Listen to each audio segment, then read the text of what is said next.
Gubernur Nova Iriansyah dinyatakan telah sembuh dari COVID-19 berdasarkan hasil swab PCR terbaru yang keluar pada Minggu 27 Juni 2021.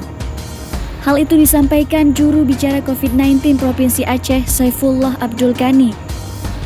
Gubernur Aceh dinyatakan sudah negatif COVID-19 dan kini dapat beraktivitas seperti biasanya.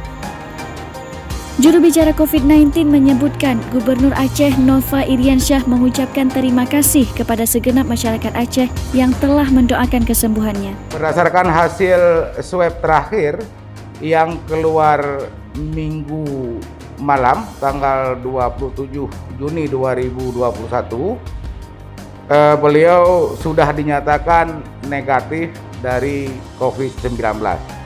Beliau sudah negatif dan alhamdulillah dalam keadaan sehat walafiat.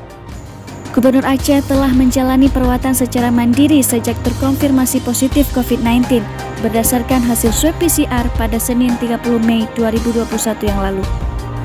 Supriyadi, Banda Aceh, Aceh.